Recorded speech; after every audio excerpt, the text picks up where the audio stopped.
The one of the interesting debates that's going on is whether we should be supporting working people in the United States by providing free preschool or daycare or whatever you want to call it, Head Start, by providing a place for working parents to drop their kids during the day. So because we've got half of all children today in America come home to an empty home. Phyllis Schlafly is on the line with us, author, speaker, founder of the Eagle Forum. EagleForum.org is her website. Her Twitter is @Phyllis Schlafly and @EagleForum. Ms. Schlafly, welcome back to the program. Thank you, Tom. Always good to join you. Thank you. You wrote this piece, this op-ed for Eagle Forum, titled "The Dead End Road Called Pre-K," and you want to make your argument? Well, there has been a tremendous effort by the feminists to have the government, the taxpayers, take over the care of preschool children. The feminists tell their people that the care of small children is really demeaning because it's not worthy of the time of an educated woman. And so they have had many major efforts to give us baby care, daycare, whatever you want to call it, babysitting, and now they have come up with a new name, pre-K, and they want to get all 4-year-olds in. And there is absolutely no scientific backup for that being helpful to the kids. You'd think they would be able to cite examples that show that kids do better when they're brought into an organized school setting at age 4, but there's no evidence that says that. Well, actually, there is. There are a number of studies, both long-term and short-term.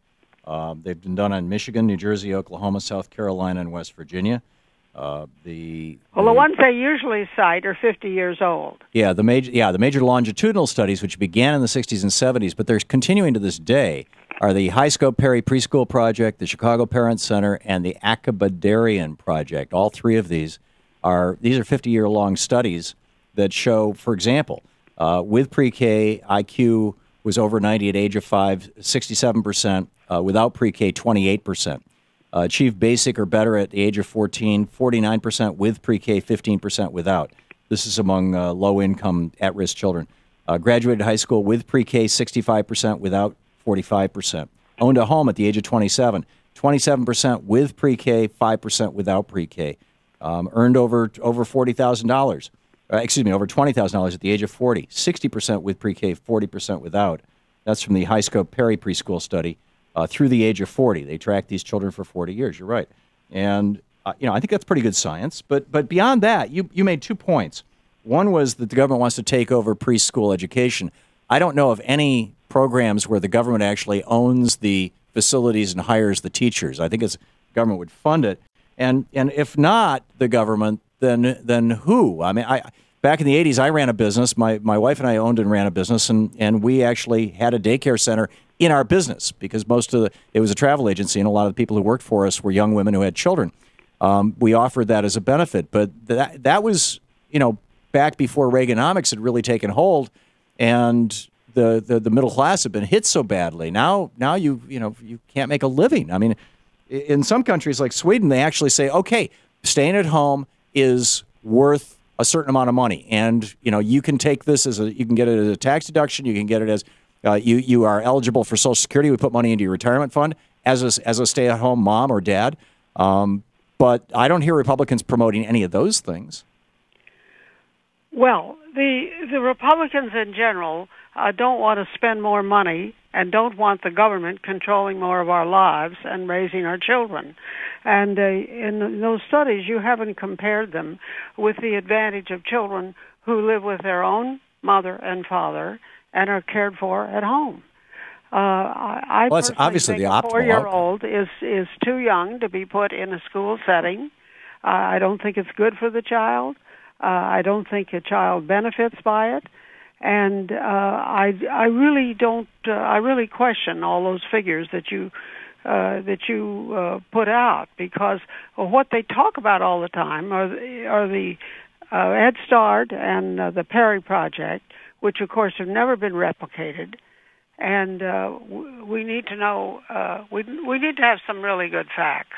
But even let's set all that aside. Let's say that this argument about whether, and in fact, philosophically, I have to tell you, Phyllis Schlafly, I agree with you that the optimal place for a child, and I would say in the first 7 years of their life, I think we should adopt the Swedish model and not send kids off to school until they're 7 years old. Well, I do too. Is at home. A parent ought to teach the child how to read before she dares to let the child in school, because the school is not going to teach the child to read. Yeah. Well, but so we can, philosophically, we can say it's the best thing for the child to stay at home with mom or mom and dad or dad.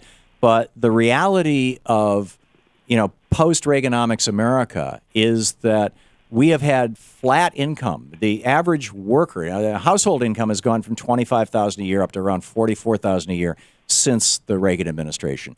But that's because we've gone from 1.1 worker in the workplace in 1980 to 2.3 workers in the workplace right now. It's, first mom started working part-time, now mom's working full-time, and now dad's taking a second job.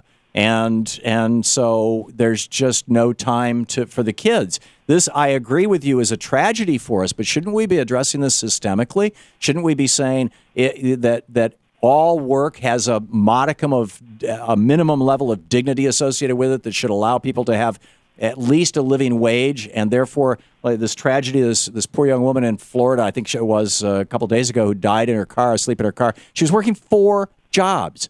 And she died in her car because there was a gasoline can in the back because she had run out of gas driving between jobs before, and the fumes in the gas can killed her. I mean, she was trying to catch a couple of Z's between jobs. Shouldn't we say one job is enough to support a family? Well, I just don't think the government should be our babysitter and make decisions like that for people. I'm sorry if she was working 4 jobs, but I don't think it's the government's job to tell her how many jobs she can take. No, I don't either. But many people are stuck with part-time jobs now. The number of full-time jobs has really reduced in our country in the last couple of years due to government regulations. Well, I think it's been due to our trade policies that have put every American worker in competition with a Chinese worker, and maybe we agree on that.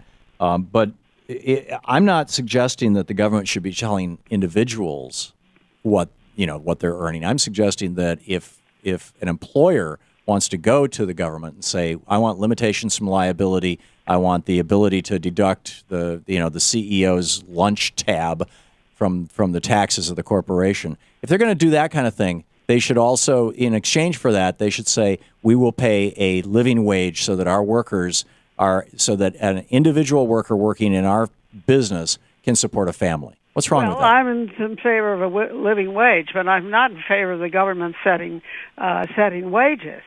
And I think that's what you're heading toward, which I don't think is what we want in a free society. But that, how can, Franklin Roosevelt famously said, a necessitous man is not a free man.